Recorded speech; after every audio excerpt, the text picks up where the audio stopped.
Hello दोस्तों, स्वागत है आपका प्रियंका लर्निंग क्लासेज में। 65वीं मेंस को लेकर एक करेंट अफेयर के इशू को डिस्कशन किया जा रहा है ताकि आप लोग को मेंस लिखने में काफ़ी सहायता हो। ये पीटी के लिए भी इम्पॉर्टेंट है। चलिए हम लोग देखते हैं इससे रिलेटेड फैक्ट को। पहला टॉपिक है कोरोना वायरस का वैश्विक अर्थव्यवस्था पर प्रभाव। काफ़ी इम्पॉर्टेंट है, इससे एग्जाम में आ सकता है क्वेश्चन। चलिए हम लोग देखते हैं। कोरोना वायरस या कोविड-19 वायरस संघ का एक ऐसा परिवार है जिसके संक्रमण में जुकाम से लेकर सांस लेने में तकलीफ होती है। कोरोना वायरस की शुरुआत चीन के वुहान शहर में हुई और सबसे बड़ी समस्या यह है कि इस वायरस को रोकने वाला कोई टीका नहीं बना है। इसका प्रभाव चीन के अलावे अन्य 59 देशों में है और इस वायरस के कारण अब तक 3000 लोगों की मृत्यु हो चुकी है और लगभग 87,000 मामला प्रकाश में आया है। कोरोना वायरस के कारण चीन के कई प्रांतों में लॉकडाउन की स्थिति बनी है। ये हुआ कि वर्तमान स्थिति है उसे दर्शाने का प्रयास किया गया है। अब हम लोग देखते हैं इसका प्रभाव। पहले तो ये कारण बनी हुई है, उसे देखेंगे। तो जिसका चीनी फैक्ट्रिया अस्थायी रूप से बंद है। दूसरा है वायरस के प्रभाव से परिवहन और कारोबारी गतिविधियों में कमी आई है। तीसरा है वायरस के कारण पर्यटन और विमानन क्षेत्र का गहरा असर पड़ा है। चौथा, वायरस के कारण समुद्री जहाज़ों में एशिया प्रशांत मार्ग पर आवागमन पर रोक लगा दी है, जिससे पेट्रोल की खपत में कमी हो गई है। नेक्स्ट टॉपिक हम लोग देखते हैं, वैश्विक अर्थव्यवस्था पर प्रभाव पड़ता है कोरोना वायरस का। तो कोरोना वायरस की वजह से अर्थव्यवस्था पर असर पड़ने के कारण निर्यात क्षेत्र में चीन की भागीदारी है, क्योंकि वैश्विक निर्यात में चीन का योगदान 13% है। कोरोना वायरस के कारण वैश्विक आपूर्ति श्रृंखला पर प्रभाव पड़ा है, क्योंकि कोरोना वायरस के कारण उत्पादन और आपूर्ति बंद हो गया है। ऐसे में बंद कारखाने चीन की विनिर्माण आपूर्ति श्रृंखला पर निर्भर देशों के लिए समस्या है। शेयर बाजार तथा तेल के दामों में भारी गिरावट हुई है। नेक्स्ट हम लोग देखते हैं, मूडीज की रिपोर्ट के अनुसार कोरोना वायरस की वजह से वैश्विक अर्थव्यवस्था की विकास दर में 0.4% गिरावट हो सकती है। नेक्स्ट हम लोग देखते हैं, वर्तमान में चीन की छवि मैन्युफैक्चरिंग हब है। इससे दुनिया के कई देशों में कच्चा माल तैयार वस्तुओं को आयात निर्यात होता है। नेक्स्ट है, इलेक्ट्रॉनिक सामानों की आपूर्ति में भारी कमी आई है। वस्तुओं का आयात निर्यात चीन का अन्य देशों के साथ तथा अन्य देशों का चीन के साथ लगभग बंद है।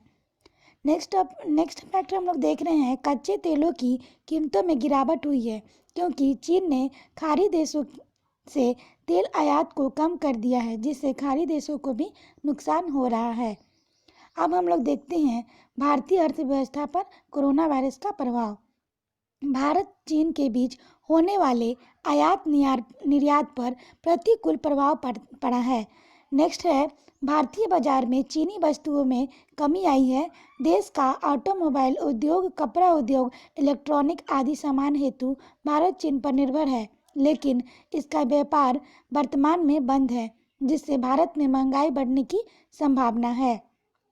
नेक्स्ट हम लोग देख रहे हैं, भारतीय फार्मा उद्योग एपीआई के आयात के लिए चीन पर निर्भर है, क्योंकि देश का 70% एपीआई चीन से आयात होता है। इसके कारण दवाएं महंगी हो सकती हैं।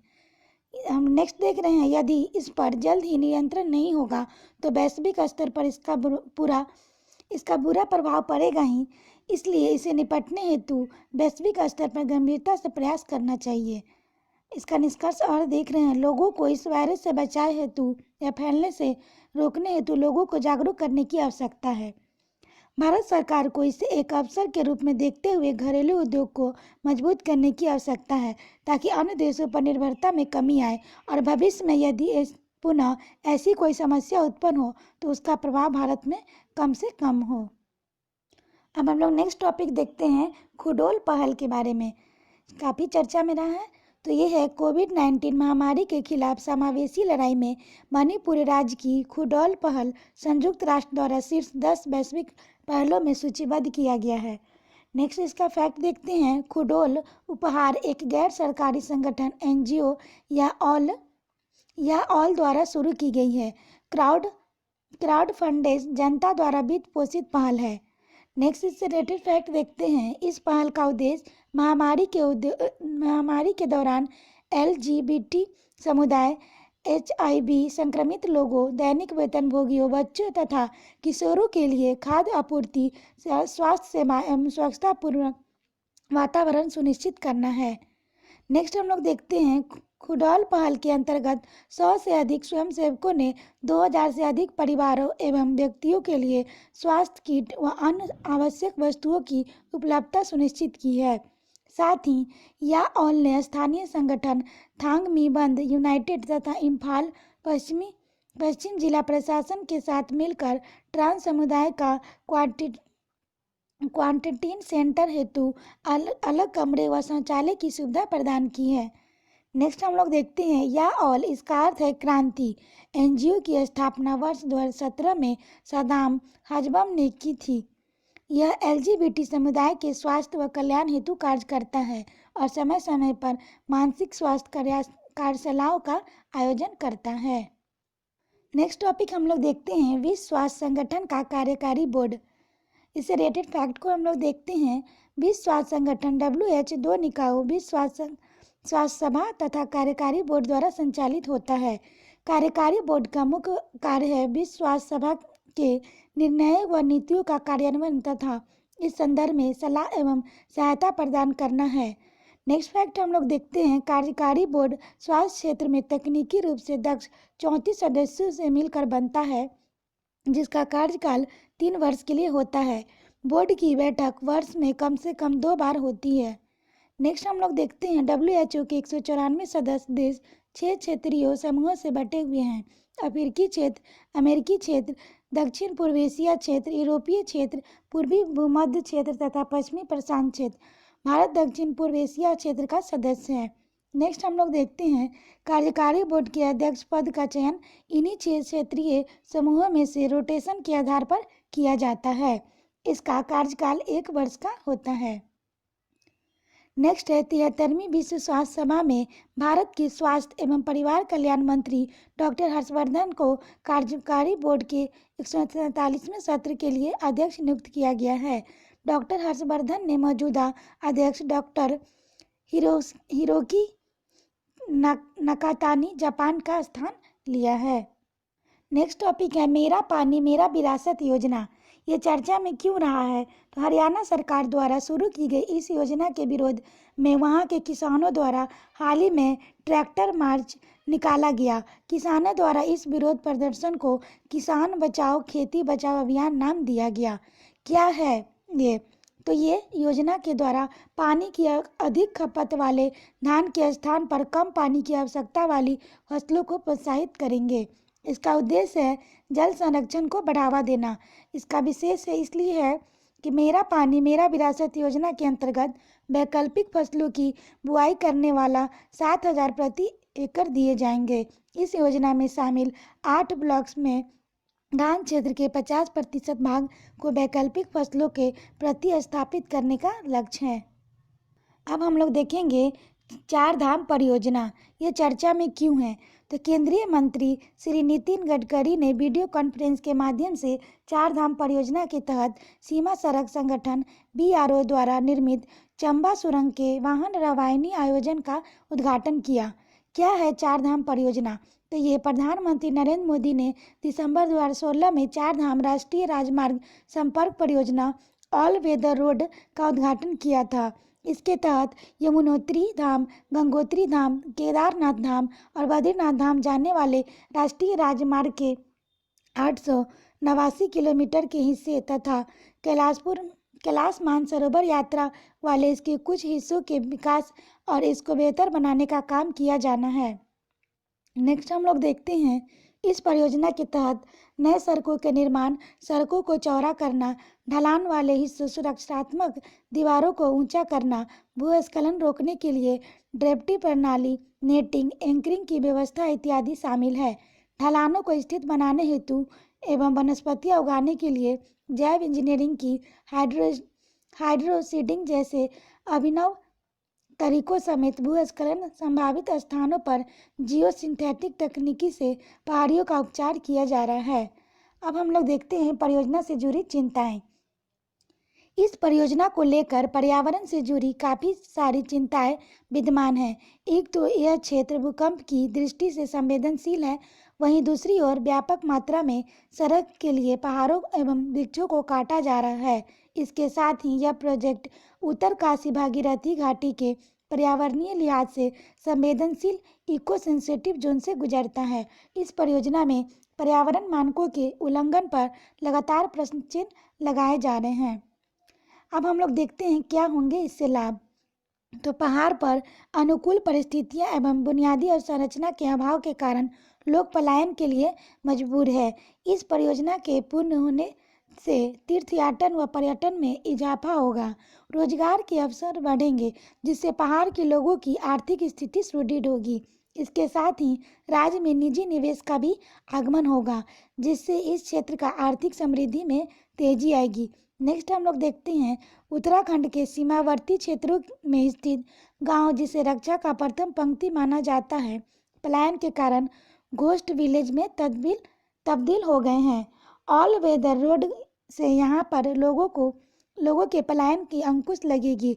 इसके साथ ही चीन सीमा पर सैन्य संसाधनों की गतिशीलता में तेजी आएगी। हाल ही में चीन के आक्रामक रवैया से इस राजनीतिक सड़कों का महत्व बढ़ जाता है। नेक्स्ट टॉपिक है कृषि विपणन। कृषि से जो भी रिलेटेड टॉपिक आएगा वो काफ़ी इंपॉर्टेंट होता है। चलिए हम लोग देखते हैं चर्चा में क्यों है। तो वित्त मंत्री द्वारा कृषि विपणन सुधारों की दिशा में एक केंद्रीय कानून लाने की घोषणा की गई है। अब कृषि विपणन क्या है? तो वे सभी सेवाएं जो कृषि उपज को खेत से लेकर उपभोक्ता तक पहुंचाने की प्रक्रिया से संबंधित हैं, कृषि विपणन। इसका उद्देश्य है किसानों को उचित मूल्य पर उपज को बेचने के लिए पर्याप्त विकल्प उपलब्ध कराना, निर्बाध अंतर्राज्यीय व्यापार के अवसरों का सृजन कराना। इसका विशेष इसलिए है, इसके लिए 12 मई 2020 को 20 लाख करोड़ रुपए जीडीपी का लगभग 10% के विशेष आर्थिक पैकेज की घोषणा की गई है। अब हम लोग नेक्स्ट टॉपिक देखते हैं शेतकर समिति सुरक्षा।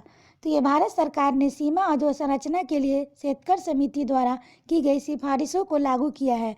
इसके प्रमुख बिंदु को हम लोग देखते हैं। तो पहला है, समिति के सिफारिश के आधार पर भारत सरकार ने 100 करोड़ रुपए से अधिक लागत वाले कार्यों को निष्पादित करने के लिए इंजीनियरिंग खरीद अनुबंध ईपीसी को अपनाया है। नेक्स्ट हम लोग देखते हैं वन और पर्यावरण मंजूरी के लिए वैधानिक मंजूरी और भूमि अधिग्रहण को विस्तृत परियोजना रिपोर्ट डीपीआर का हिस्सा बनाया है। नेक्स्ट देखते हैं नई तकनीकों जैसे प्लास्टिक तकनीक, जियो टेक्सटाइल का उपयोग, फुटपाथ के लिए सीमेंट बेस का उपयोग निर्माण के गति बढ़ाने के लिए किया जा रहा है। नेक्स्ट है, कार्यों को केवल तभी प्रदान किया जा सकता है तब जब 90% वैधानिक मंजूरी मिली हो। नेक्स्ट हम लोग देखते हैं सेना मुख्यालय के पुनर्गठन की सिफारिश की गई है। नेक्स्ट है, सेना मुख्यालय में अधिकारियों की संख्या 200 से कम की जाएगी। नेक्स्ट फैक्ट है, शेतकर समिति का गठन 2018 में किया गया था। यह समिति रक्षा मंत्रालय द्वारा लेफ्टिनेंट जनरल डीबी शेतकर की अध्यक्षता में गठित की गई थी। नेक्स्ट टॉपिक है भौगोलिक संकेत यानी ज्योग्राफिकल इंडिकेशन। तो ये चर्चा में क्यों है? तो डाक विभाग और बिहार सरकार ने लोगों के दरवाजों तक जीआई टैग प्राप्त मुजफ्फरपुर बिहार की शाही लीची और भागलपुर बिहार के जर्दालू आम की आपूर्ति करने के लिए हाथ मिलाया है। तो पहले देखते हैं जीआई टैग क्या है। तो जीआई टैग भौगोलिक संकेत किसी भी उत्पाद के लिए एक प्रतीक चिन्ह होता है जो उत्पाद की विशिष्ट भौगोलिक उत्पत्ति, विशेष गुणवत्ता और पहचान के आधार पर दिया जाता है। जीआई टैग उस उत्पादन की गुणवत्ता और उसकी विशेषता को दर्शाता है। किसी उत्पाद की जीआई टैग के लिए आवश्यक है कि उत्पाद का उत्पादन या प्रोसेसिंग उसी क्षेत्र में होना चाहिए जहां के लिए जीआई टैग लिया जा रहा है। नेक्स्ट है, भारत के जीआई टैग को किसी विशेष फसल, प्राकृतिक और निर्मित उत्पादों को प्रदान किए जाते हैं। कई बार जीआई टैग को एक या अधिक राज्यों में पाई जाने वाली फसलों या उत्पादों को प्रदान की जाती है। उदाहरण के लिए बासमती चावल पंजाब, हरियाणा, दिल्ली, हिमाचल प्रदेश और उत्तराखंड में। नेक्स्ट फैक्ट है, भारत में सबसे पहले दार्जिलिंग की चाय को 2004 में जीआई टैग प्राप्त हुआ था। नेक्स्ट है, भारत के जीआई टैग प्राप्त कुछ महत्वपूर्ण उत्पाद Mahabaleshwar strawberry, Jaipur blue pottery, Banarasi sari, Tirupati के लड्डू, मध्य प्रदेश के झाबुआ के कड़कनाथ मुर्गा, काकरा की पेंटिंग, नागपुर का संतरा, कश्मीर की पश्मीना, हिमाचल काला जीरा, छत्तीसगढ़ का जीरा फूल और उड़ीसा की कंधमाल हल्दी इत्यादि है। नेक्स्ट हम लोग देखते हैं जीआई टैग का विनियमन। जीआई टैग को पेरिस कन्वेंशन के अंतर्गत बौद्धिक संपदा अधिकारियों आईपीआर के रूप में शामिल है एवं अंतर्राष्ट्रीय स्तर पर जीआई टैग का विनियमन विश्व व्यापार संगठन डब्ल्यूटीओ द्वारा किया जाता है। नेक्स्ट है भारत में जीआई टैग का विनियमन वस्तुओं के भौगोलिक सूचक पंजीकरण व संरक्षण अधिनियम 1999 के अंतर्गत किया जाता है, जो 15 सितंबर 2003 से लागू हुआ था।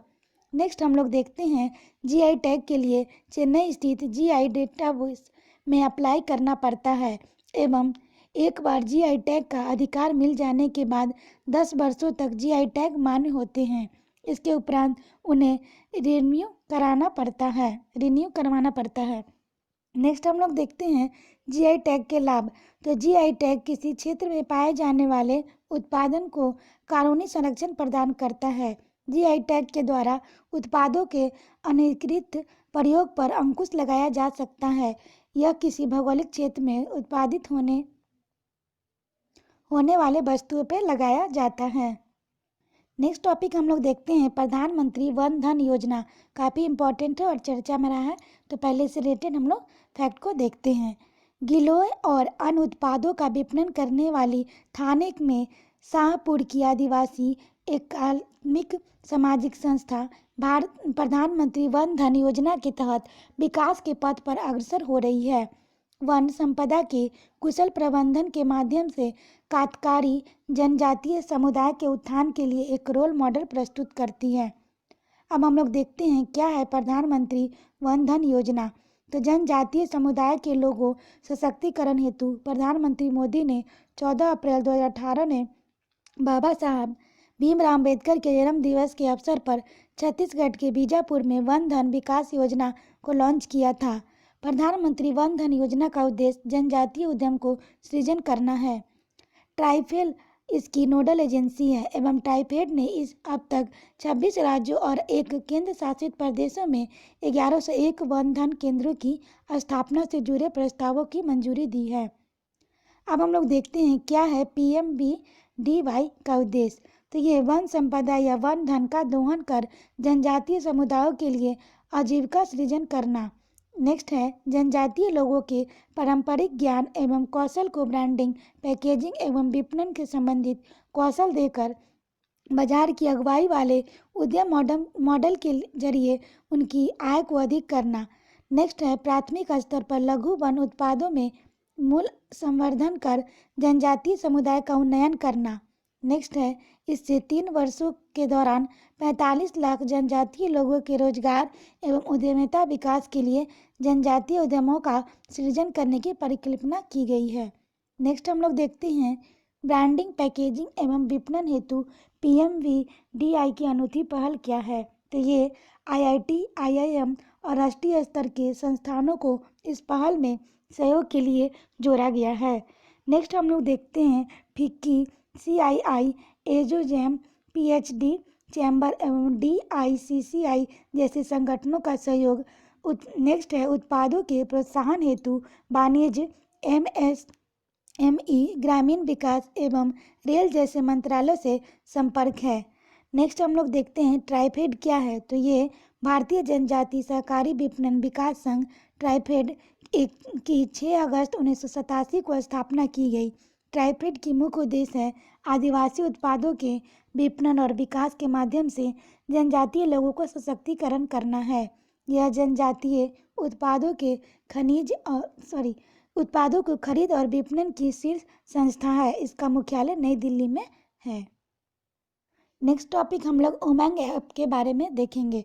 तो ई गवर्नेंस को बढ़ावा देने तथा केंद्र व राज्य व स्थानीय निकायों को कि नागरिक केंद्रीय सेवाओं की जानकारी एकल मंच पर उपलब्ध कराने हेतु वर्ष 2017 में Umang unified mobile application for new age governance Umang app launch किया था।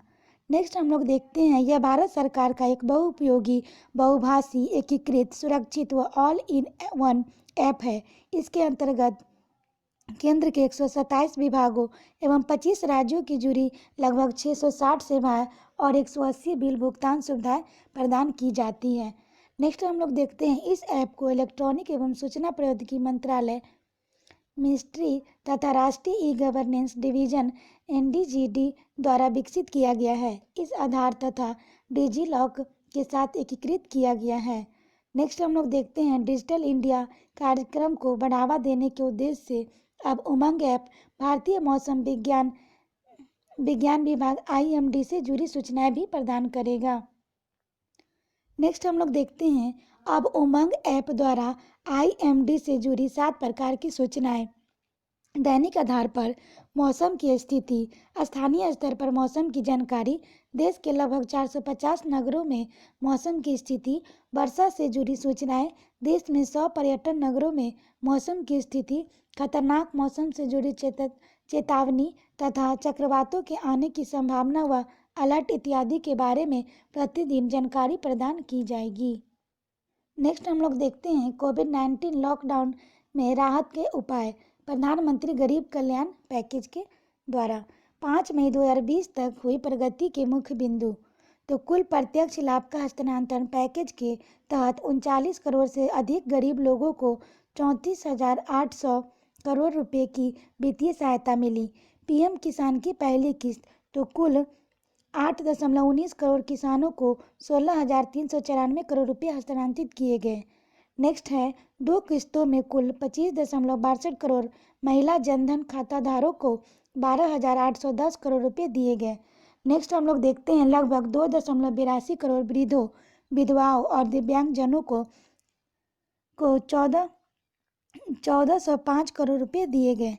नेक्स्ट हम लोग देखते हैं, 2.20 करोड़ भवन एवं अन्य निर्माण श्रमिकों को 3493 करोड़ रुपए की वित्तीय सहायता मिली। नेक्स्ट हम लोग देखते हैं, EPF के अंशदान हेतु 698 करोड़ रुपए हस्तांतरित किए गए। 44.97 लाख कर्मचारी लाभान्वित हुए। नेक्स्ट हम लोग देखते हैं, प्रधानमंत्री गरीब कल्याण अन्न योजना। इसके तहत अप्रैल महीने में लगभग 36 राज्यों, केंद्र शासित प्रदेशों द्वारा 67.65 लाख टन अनाज का उठाव किया गया। नेक्स्ट हम लोग देखते हैं, अप्रैल के 36 राज्यों, केंद्र शासित प्रदेशों द्वारा 60.33 करोड़ लाभार्थियों को 30.16 लाख टन खाद्यान्न वितरित किया गया। नेक्स्ट हम लोग देखते हैं, मई में अब तक 12 राज्यों, केंद्र शासित प्रदेशों द्वारा 12.39 करोड़ लाभार्थियों को 6.19 लाख टन खाद्यान्न वितरित किया गया। नेक्स्ट है, 2.42 लाख टन दालें विभिन्न राज्यों और केंद्र शासित प्रदेशों में भेजी गई। अब नेक्स्ट हम लोग देखते हैं, प्रधानमंत्री उज्ज्वला योजना। 4.82 करोड़ मुफ्त गैस सिलेंडर वितरित किए गए। मनरेगा के तहत 1 अप्रैल 2020 से बढ़ी हुई दरों को अधिसूचित किया गया। नेक्स्ट, मौजूदा वित्त वर्ष 5.97 करोड़ व्यक्ति कार्य दिवस के अवसर पैदा हुए। नेक्स्ट हम लोग देखते हैं, राज्यों को वेतन और सामग्री दोनों के लंबित बकाये का भुगतान कराने के लिए 21,032 करोड़ रुपए जारी किए गए। नेक्स्ट हम लोग देखते हैं, न्यू इंडिया इंश्योरेंस द्वारा शुरू की गई बीमा योजना के तहत सरकारी अस्पतालों और स्वास्थ्य देखभाल केंद्रों में काम करने वाले 22.12 लाख स्वास्थ्य कर्मचारियों को शामिल किया गया है। नेक्स्ट टॉपिक हम लोग देखते हैं, PPE किट। इसका है पर्सनल प्रोटेक्टिव इक्विपमेंट। ये चर्चा में क्यों है? तो वर्तमान में भारत विश्व का दूसरा सबसे बड़ा PPE किट उत्पादक देश बन गया है। अब हम लोग जानते हैं क्या है PPE किट। तो कोविड-19 के संक्रमण से स्वास्थ्य कर्मियों के बचाव के लिए इसका उपयोग किया जाता है। नेक्स्ट है, इस किट में gloves, medical mask, gown, respirator, shoe cover इत्यादि होते हैं। इसका उद्देश्य है संक्रामक बीमारियों के संक्रमण से बचाव। नेक्स्ट टॉपिक हम लोग देखते हैं, खादी और ग्राम उद्योग आयोग। ये चर्चा में क्यों रहा है? तो वाणिज्य एवं उद्योग मंत्रालय द्वारा इसके निर्यात पर रोक हटाने के बाद USA, दुबई व मॉरिशस जैसे देशों को खादी फेस मास्क का निर्यात करने की योजना बनाई जा रही है। अब हम लोग देखते हैं क्या है। तो ये खादी ग्रामोद्योग आयोग अधिनियम 1956 के तहत यह सर्वाधिक निकाय है, स्टैट्यूटरी बॉडी है। इसका उद्देश्य है रोजगार प्रदान करना। विशेष केविस को लगभग 8 लाख मार्क्स की आपूर्ति करने का आदेश मिला है। नेक्स्ट टॉपिक हम लोग देखते हैं महिला सुरक्षा की दिशा में कदम। 12 साल से कम उम्र के बच्चियों से बलात्कार के दोषियों के लिए मौत की सजा का प्रावधान किया गया है। एक बार फिर प्रधानमंत्री नरेंद्र मोदी ने देश की महिलाओं को और बच्चियों को एक सुरक्षित वातावरण प्रदान करने की प्रति अपनी प्रतिबद्धता दोहराई है। इसके साथ ही प्रधानमंत्री ने कहा कि महिलाओं के खिलाफ अपराध के मामले को बेहद सूझबूझ के साथ संवेदनशील और मानवीय तरीके से निपटाया जाना चाहिए और वह पूरी तरह से तभी सफल हो पाएगा जब समाज के सभी लोग सामूहिक रूप से इस दिशा में प्रयास करें। नेक्स्ट हम लोग देखते हैं समाज में महिलाओं के खिलाफ बढ़ते अपराधों के मूल कारणों की समझ और इसकी संवेदनशीलता की आवश्यकता पर जोर देते हुए सरकार ने इस तरह अपराध करने वाले अपराधियों को न केवल कड़ी सजा देने पर विचार किया है, बल्कि लड़कियों और महिलाओं को सुरक्षा के लिए एक समग्र सुरक्षित वातावरण बनाने की दिशा में एक कदम उठाया है। नेक्स्ट हम लोग देखते हैं इस संदर्भ में आपराधिक कानून संशोधन अध्यादेश लाया गया है, जिसके तहत भारतीय दंड संहिता, आईपीसी, साक्ष्य कानून, आपराधिक प्रक्रिया संहिता और बाल यौन अपराध संरक्षण कानून पॉस्को में संशोधन का प्रावधान है। इसके तहत 12 साल से कम उम्र के बच्चों को दोषी बलात्कारियों के लिए मौत की सजा का नया प्रावधान किया गया है। नेक्स्ट हम लोग देखते हैं 21 अप्रैल 2018 को लिया गया यह निर्णय महिलाओं के समग्र उत्थान हेतु अनुकूल परिस्थितियों बनाने में मदद करेगा। अब हम लोग जानते हैं आपराधिक कानून संशोधन अध्यादेश 2018 के माध्यम से क्या प्रयास किया गया है। तो ये इसके जरिए महिलाओं और बच्चों को सुरक्षा व न्याय प्रदान करने के लिए कानूनों को और सख्त बनाया गया है तथा इस दिशा में सरकार के सशक्त प्रयास से उनका समग्र विकास हो सके। अध्यादेश के तहत कुछ प्रमुख प्रावधान इस प्रकार है। तो पहला है, अध्यादेश के मुताबिक 16 वर्ष से कम और विशेष रूप से 12 वर्ष से कम उम्र की लड़कियों के बलात्कार के अपराधियों के लिए कड़ी सजा का प्रावधान किया गया है। 12 साल तक की बच्चियों के साथ दुष्कर्म के मामले में अधिकतम मौत की सजा का प्रावधान किया गया है। दूसरा हम लोग देखते हैं किसी महिला के साथ बलात्कार के संदर्भ में न्यूनतम सजा को 7 वर्ष से बढ़ाकर 10 वर्ष के लिए कारावास किया गया है, जिसे बढ़ाकर उम्र कैद किया जा सकता है। नेक्स्ट हम लोग देखते हैं 16 साल से कम उम्र की लड़की से बलात्कार के मामले में न्यूनतम सजा 10 साल से बढ़कर 20 साल हो गई है, जिसे बढ़ाकर उम्र कैद में बदली जा सकती है, जिसका अर्थ है कि दोषी प्राकृतिक जीवन तक जेल की अवधि में। नेक्स्ट है 16 साल से कम उम्र की लड़की से सामूहिक बलात्कार के मामले में दोषियों को सजा हमेशा शेष जीवन के लिए कारावास होगी। नेक्स्ट हम लोग देखते हैं अध्यादेश में राज्यों या केंद्र शासित प्रदेशों के साथ विचार विमर्श करके त्वरित निपटान अदालतों के गठन की बात कही गई है। सभी पुलिस थाने और अस्पतालों में विशेष फॉरेंसिक किट उपलब्ध कराने की बात कही गई है। नेक्स्ट हम लोग देखते हैं अंततः रेप के मामले में जांच को 2 महीने में खत्म करना होगा। ट्रायल पूरा करने के लिए 2 महीने का समय निर्धारित किया गया है। तो आज के लिए इतना ही दोस्तों, फिर हम लोग मिलते हैं नेक्स्ट वीडियो में। Thank you. आशा करते हैं ये वीडियो आप लोग को काफ़ी हेल्पफुल रहा होगा। Thank you.